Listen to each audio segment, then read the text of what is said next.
There's a saying I love. Strength isn't something you can see when you look at someone.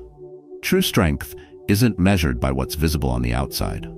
It's something deeper, something that reveals itself in the way you face challenges, rise after every fall, and refuse to let life's difficulties defeat you. Sometimes, you might feel like you're just surviving, doing the bare minimum to get through the day. But what you don't realize is that even in those moments, you're showing incredible strength.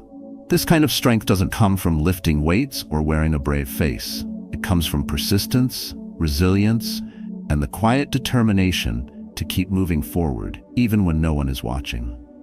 In today's video, we'll explore 7 signs of inner strength inspired by Stoic philosophy.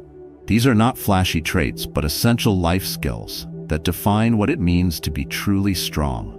And most importantly, we'll guide you on how to practice these Stoic lessons in your daily life to find inner peace and lasting balance. If this resonates with you, share it with someone who needs a reminder of their own quiet power. A friend, a loved one, even a coworker. It's a small act that could make a big difference. So, are you ready to recognize and embrace the strength within you? Let's begin. 1. Emotional control. Imagine this. You've spent weeks preparing for an important project. Everything seems to be on track, and then suddenly, something goes wrong. Or perhaps, out of nowhere, someone you trust criticizes you unfairly. What would you do? Most people let emotions take over. They might react with anger, frustration, or even despair. It's natural, isn't it? But reacting in the heat of the moment often leads to regret. Let me tell you a story about my boss. He is not just a leader, but a master of emotional control. I've watched him handle moments of intense pressure with a calm that is almost unshakable. When a project of ours faced an unexpected setback, everyone else panicked. Some blamed circumstances, others blamed each other. But he remained composed. He asked questions, sought solutions, and guided the team with clarity and focus. It wasn't that he didn't feel the stress, he simply chose not to let it control him. This kind of control is not about suppressing emotions, but mastering them.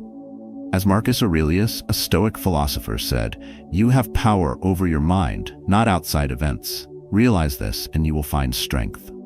Emotional control is the ability to focus on what you can change while letting go of what you can't. It's the calm within the storm, the strength that turns chaos into clarity. Think about it. How often have you spoken words in anger that you wished you could take back? How many decisions made in frustration ended up making things worse? Emotions are powerful, and when unchecked, they can lead us astray. The Stoics understood this deeply. Seneca wrote, "No man is free who is not master of himself." To live freely, you must guide your emotions with reason, not be ruled by them. The path to emotional control begins with small, intentional steps. When frustration or anger rises, pause. Take a deep breath and give yourself space to think. This moment of pause is powerful. It allows you to respond thoughtfully instead of reacting impulsively. Next, ask yourself a simple question. Is this within my control? The Stoics believed in focusing only on what you can influence. If the answer is no, let it go. If yes, redirect your energy towards solving the problem, not fueling the emotion. Reflection is another key. At the end of the day, take a moment to think about situations where your emotions got the better of you. What triggered them? How could you handle them differently next time? This practice, though simple, builds awareness and resilience over time. Perspective is equally important. When faced with a challenge, ask yourself, will this matter a year from now? Often, what feels overwhelming in the moment becomes trivial in hindsight. Shifting your perspective reduces the emotional weight of temporary setbacks. Emotional control is not about being detached or emotionless. It's about understanding your feelings, choosing your responses, and remaining steady in the face of uncertainty. It's a practice, a commitment to responding with intention rather than impulse. With this mastery, you'll find that life's challenges become less daunting and more like opportunities to grow. True strength lies not in the absence of emotion, but in the ability to guide it wisely, step by step. 2. Taking responsibility. You are truly strong when you take responsibility for your actions. Imagine this scenario. You've promised a colleague that you'll finish part of a report by the weekend. The days pass quickly, and with other pressing tasks, you miss the deadline. What do? Many might be tempted to make excuses, blaming a heavy workload, unforeseen circumstances, or even other people. But taking responsibility means acknowledging your failure without hesitation. You own up to your mistake, apologize, and make it right. At first glance, this might seem like a small act, but it speaks volumes about your character. Responsibility is not about avoiding mistakes, it's about how you respond to them. As Seneca wisely noted, every new beginning comes from some other beginning's end. Mistakes are inevitable. They mark the end of one attempt and the start of learning. What defines you is whether you use those moments to grow. Taking responsibility requires courage. It's not easy to admit when we're wrong, especially when the world often celebrates perfection. But let's face it, perfection is an illusion. We're all flawed, and we all stumble. True strength comes from facing those flaws head-on and choosing to make amends, rather than hiding behind excuses. I once worked with someone who exemplified this beautifully. She was leading a major project, and an oversight on her part delayed a key milestone. Instead of blaming her team or circumstances, she addressed the issue with transparency. She gathered the team, admitted her error, and presented a clear plan to resolve the setback. Her honesty inspired trust and respect, not just because she took ownership, but because she showed us how to lead with integrity. When you take responsibility, you claim ownership of your life. It's an empowering act as it reminds you that you are not a victim of your circumstances. You are the author of your own story. Each mistake becomes a lesson, a stepping stone toward becoming wiser and stronger. The Stoics teach us that responsibility is a path to freedom. Epictetus said, "It is not what happens to you, but how you react to it that matters." When you take responsibility, you free yourself from the weight of excuses and blame. You choose to act rather than be acted upon, shaping your future with deliberate intention. So how can we practice taking responsibility in everyday life? Start small. If you forget to return a friend's call, don't make excuses. Apologize sincerely and set things right. When faced with criticism, resist the urge to defend yourself immediately. Reflect on whether there's truth in the feedback, and if there is, act on it. Remember, responsibility also means acknowledging your successes. It's not just about owning mistakes. It's about celebrating the times when your actions made a positive difference. This balance keeps you grounded, allowing you to grow without being weighed down by self-doubt or inflated by pride. Life will present countless moments where you must choose between blame and accountability. The easy path is often to shift the burden elsewhere, but the stronger path, the Stoic path, is to accept the truth, however uncomfortable, and use it as a catalyst for growth. Taking responsibility doesn't just make you a better colleague, friend, or partner. It makes you a better version of yourself. It builds resilience, fosters trust, and helps you create a life of integrity and purpose. In a world that often avoids accountability, those who embrace it shine as examples of what true strength looks like. Word by word, action by action, responsibility is the foundation on which greatness is built. And it is through this foundation that you stand tall, no matter what life throws your way. 3. Facing fear. Fear is a universal emotion. It whispers doubts, paints worst-case scenarios, and tells you to step back. Yet the strongest among us don't run from fear. They face it head-on. They see fear not as an enemy, but as a teacher, a stepping stone toward growth and transformation. Consider this. You're offered an opportunity to speak in front of a crowd. Fear tells you, what if you embarrass yourself? You hesitate. But then, you take a deep breath and accept. In that moment, you've chosen growth over comfort. You've decided that the possibility of failure is worth the chance to learn and to stretch beyond your current limits. Marcus Aurelius, a Stoic emperor, once said, "If you are distressed by anything external, the pain is not due to the thing itself, but to your estimate of it. And this you have the power to revoke at any moment." Fear often stems from how we perceive challenges, not the challenges themselves. Now think about this. You have an exam, an interview, or a difficult conversation ahead.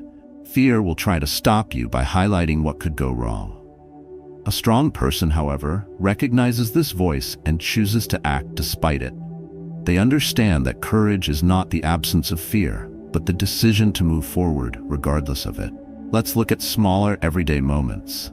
Imagine hesitating to express your opinion in a meeting for fear of judgment. You pause, then speak up. Or consider the hesitation to try a new hobby because you fear you won't excel. You try anyway. These are victories, however small, where fear is faced and strength is built. The Stoics believed in preparing for challenges before they arrived. Seneca advised, "We suffer more often in imagination than in reality." Anticipate difficulties, but don't let them paralyze you. Instead, see them as opportunities to practice resilience. Practical strategies can help you face fears more effectively. Start with deep breathing. When fear grips you, steady your breath to calm your racing thoughts. Break tasks into smaller steps to make daunting challenges more manageable. Remind yourself that discomfort is temporary, but growth is permanent. Facing fear isn't about being fearless. It's about action. Each time you face what scares you, you become a little braver. You start to realize that fear is often an illusion, a barrier that dissolves when confronted. Life will always present challenges, but fear doesn't have to hold you back. See it for what it is, a signpost pointing toward growth. As Epictetus said, difficulties are things that show a person what they are. Embrace them. Take that next step, however small it may seem.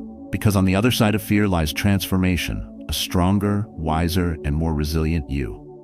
In every fearful moment, there is an invitation to rise. The choice is yours. 4. Embracing solitude. There's a unique kind of strength in being comfortable with solitude, a strength that is often misunderstood. In a world that constantly demands connection and thrives on distractions, being alone is sometimes seen as a weakness, a failure to engage. But solitude, when embraced, is a powerful ally. It forces you to confront yourself, to reflect, and ultimately to grow. Imagine a quiet evening, with no notifications buzzing and no one seeking your attention. At first, the silence feels unfamiliar, maybe even uncomfortable. But slowly, the stillness becomes a mirror, reflecting truths about yourself that the noise of daily life often drowns out. This is the power of solitude. It strips away external influences and helps you understand who you truly are. Epictetus once said, "He who is not satisfied with a little is satisfied with nothing." Solitude teaches you to be content with what you have and to find fulfillment within yourself, rather than seeking it in external validations. It's in these quiet moments that you learn self-reliance, building the kind of resilience that no one can take away. Unlike loneliness, which is marked by a longing for connection, solitude is a choice. It's an intentional decision to step away from the chaos and nurture your inner world. This distinction matters. Loneliness drains, solitude replenishes. Consider the wisdom of Marcus Aurelius. Nowhere can man find a quieter or more untroubled retreat than in his soul. In solitude, you create space to listen to your thoughts, examine your values, and align your actions with your principles. It's a sacred pause in the rush of life, a chance to recalibrate. But solitude is not always easy. It requires courage to face your thoughts without distraction, to sit with your doubts and fears rather than escape from them. Yet, this process is transformative. It's in solitude that you build emotional strength, learning to soothe your anxieties and celebrate your victories without the need for external approval. Solitude also deepens your sense of purpose. When you step away from the expectations of others, you gain clarity about what truly matters to you. You're no longer living to meet societal demands. You're living in alignment with your own goals and values. This is the kind of authenticity that creates lasting fulfillment. In today's fast-paced world, solitude is often seen as a luxury, but for the Stoics, it was essential. They understood that time alone wasn't about retreating from life. It was about preparing for it. By taking the time to strengthen your inner self, you become better equipped to handle challenges, build relationships, and contribute meaningfully to the world. To embrace solitude is to embrace the strength within yourself. It's a reminder that you are enough, just as you are. As you sit in the stillness, you discover a profound truth. Strength isn't something you find in the world, it's something you cultivate within. In solitude, there's peace. In peace, there's clarity. And in clarity, there's power. the kind of power that allows you to face life's storms with calm and confidence. Choose to embrace it. 5. Staying positive in adversity. I have a younger sister who embodies an incredible resilience. No matter what happens in her life, she greets it with a smile and unwavering positivity. She doesn't deny her struggles or pretend that everything is perfect, but she chooses to see challenges as opportunities. It's no wonder people are drawn to her warmth. Her optimism inspires others to look for the silver lining in their own lives. Watching her, I often think to myself, this is what true strength looks like. Staying positive in adversity is not about ignoring pain or dismissing hardship. It's about choosing to focus on what you can learn, what you can change, and what remains good even in the darkest moments. As Marcus Aurelius once wrote, "You have power over your mind, not outside events. Realize this, and you will find strength." This mindset is a cornerstone of Stoic philosophy and a testament to the power of perspective. Adversity is inevitable. Life, with its twists and turns, challenges even the best of us. But it is within these challenges that we discover who we truly are. When you maintain a positive outlook, you shift the narrative. You stop seeing yourself as a victim of circumstances and instead become the author of your response. This doesn't erase the difficulty. It transforms how you engage with it. To stay positive in adversity is to practice gratitude. Gratitude reminds us that even amid struggle, there are blessings to count. It might be the support of a loved one, the lessons gained from failure, or even the simple fact that you've endured another day. Gratitude is not a denial of difficulty. It's a recognition that beauty exists alongside it. Another key to positivity is resilience, the ability to adapt and recover. Resilience grows each time you face a setback and chooses to try again. It teaches you that adversity is temporary, a passing storm that can't define you unless you let it. As Seneca said, "A gem cannot be polished without friction, nor a man perfected without trials." Trials refine us, polishing the rough edges and revealing our inner brilliance. Positivity in adversity also comes from focusing on the present. Too often we dwell on what went wrong or fear what might come next. But the Stoics remind us to anchor ourselves in the now. Epictetus advised, "Do not seek for things to happen as you wish, but wish for things to happen as they do, and you will have peace." When you embrace the present moment, you free yourself from the weight of the past and the worry of the future. Cultivating this mindset requires patience and intention. It means reframing negative thoughts, seeking solutions instead of dwelling on problems, and surrounding yourself with those who uplift rather than drain you. It also means acknowledging your emotions without letting them control you. Sadness, frustration, and fear are natural, but they don't have to dictate your actions. In adversity, positivity is a choice, a deliberate act of courage and strength. It doesn't mean pretending life is easy. It means recognizing that even when life is hard, there is still light to be found. And with that light, you can keep moving forward, one step at a time. So when challenges come, as they inevitably will, remember this: the storm will pass, but the strength and perspective you gain will remain. Hold on to that truth and let it guide you through whatever lies ahead. 6. Setting boundaries. True strength often lies in the choices we make to protect our time, energy, and peace. Setting boundaries is not about shutting people out. It's about knowing your limits and honoring them. It's about saying no when you need to and yes to the things that truly matter. In a world that often demands more than we can give, boundaries are the shield that keeps us from burning out. The Stoics understood this well. Epictetus taught, "Know first who you are, and then adorn yourself accordingly." To know yourself is to understand what you can give and what you need to keep for your well-being. Boundaries are a reflection of that self-awareness.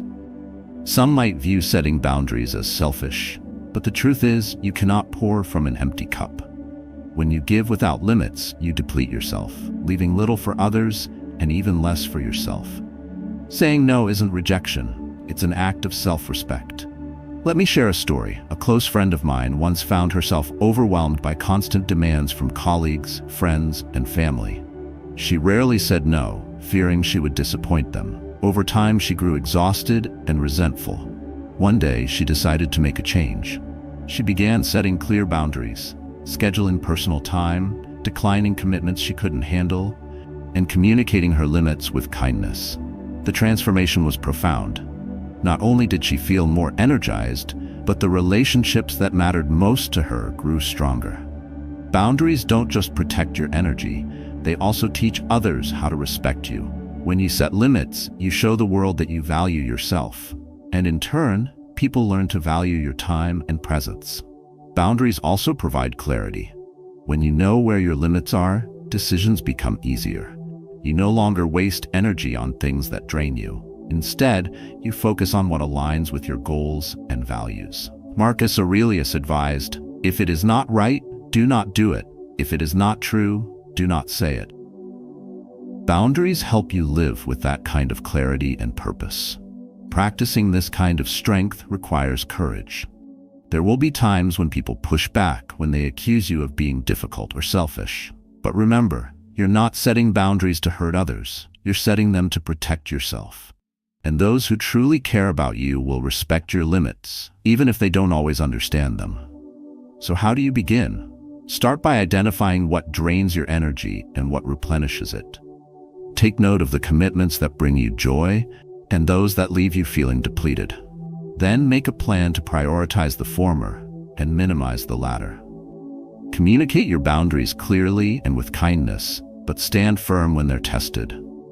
In setting boundaries, you don't just guard your time and energy, you create space for growth, joy, and meaningful connections.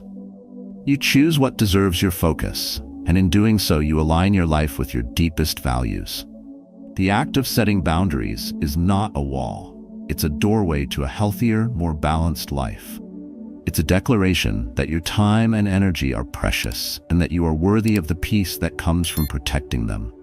This quiet strength is what allows you to thrive, no matter the demands of the world around you. 7. Lifting others up. Strength in empowering the community. True strength is not just about overcoming your challenges. It's about using your resilience to inspire and uplift others. A truly strong person doesn't compete to tear others down. They collaborate to build them up. They understand that lifting someone else doesn't diminish their light. It makes it shine even brighter. Think of a time when someone believed in you, even when you doubted yourself. Maybe it was a teacher who encouraged you, a friend who reminded you of your worth, or a mentor who pushed you to aim higher. Their belief in you became the spark you needed to persevere. This is the power of lifting others. When you support someone, you create a ripple effect of strength and confidence that extends far beyond that single moment. The Stoics remind us of the interconnectedness of humanity. Marcus Aurelius wrote, "What brings no benefit to the hive brings none to the bee." When you help others thrive, you enrich not only their lives, but also your own. A community built on mutual support becomes stronger together, weathering challenges that no individual could face alone. But lifting others isn't always about grand gestures. Sometimes it's as simple as listening without judgment or offering words of encouragement. These small acts of kindness can transform someone's day, even their perspective on life. Let me share a story about myself. A few years ago, I worked with someone who was struggling with a critical project. They were overwhelmed, doubting their skills, and unsure how to proceed. Instead of focusing on their challenges, I decided to step in. I sat down with them, offered constructive feedback, and helped break the tasks into manageable steps. Together, we worked through the challenges, refining each detail with care and determination. The result was remarkable. Not only did the project succeed, but it also transformed how my colleague viewed their own capabilities. They gained confidence, and our professional relationship grew stronger, built on mutual trust and respect. That moment taught me something invaluable. Lifting someone else doesn't just help them succeed. It fosters collaboration, strengthens connections, and creates shared victories that uplift everyone involved. The act of lifting others is not self-sacrifice. It's a demonstration of strength and empathy. It requires you to set aside ego and see the potential in others, even when they can't see it themselves. As Epictetus said, "Be helpful to those who are vulnerable, for you may one day find yourself in need of assistance." Supporting others is not only a gift to them, but also a practice of humility and gratitude. Sometimes, Lifting others means stepping back and letting them take the spotlight. Strong individuals don't need constant recognition. They find fulfillment in the achievements of those they've supported. This kind of generosity is rare, but it's also transformative. It builds communities where success is shared, not hoarded, and where collaboration replaces competition. To lift others, start with small, intentional actions. Celebrate someone's achievements without envy. Offer encouragement when someone faces a challenge. Share your knowledge and experience freely, knowing that wisdom grows when it is shared. The Stoic perspective reminds us that life is a shared journey. Seneca advised, "No man can live happily who has regard for himself alone and turns everything to his advantage. You must live for your neighbor if you would live for yourself." By lifting others, you create a legacy of strength that extends beyond your own life. Ultimately, lifting others is an expression of your inner strength. It's a commitment to building something greater than yourself, a community where everyone can thrive. As you empower others, you reaffirm your belief in the collective power of humanity, proving that true strength lies not in isolation, but in connection. This is the essence of lifting others, a quiet, powerful act of courage that strengthens bonds, creates opportunities, and leaves a lasting impact. In lifting others, you rise with them. As we draw this journey to a close, remember that strength isn't something you're born with. It's something you cultivate every day. True inner strength lies in mastering emotional control, taking responsibility, facing fears, embracing solitude, staying positive in adversity, setting boundaries, and lifting others. These aren't just signs of resilience. They are practices that shape a fulfilling and meaningful life. Stoic philosophy reminds us that the power to grow stronger lies within our reach. Each moment offers a choice: to react impulsively or respond wisely, to focus on what you can control, and to approach life's challenges with grace and determination. The beauty of these lessons is that they are timeless and universal. They can guide you through the chaos of modern life, offering clarity and peace in even the most trying moments. I encourage you to take these lessons to heart. Practice them daily, even in small ways. When you encounter difficulties, remind yourself that every challenge is an opportunity to grow. When you help someone else rise, you strengthen the community around you. These practices will not only build your resilience, but also inspire those around you to find their quiet strength. And now, I'd love to hear from you. How have you faced adversity? Or how do you practice strength in your daily life? Share your stories in the comments below. Let's learn from and inspire one another. Together, we can grow stronger.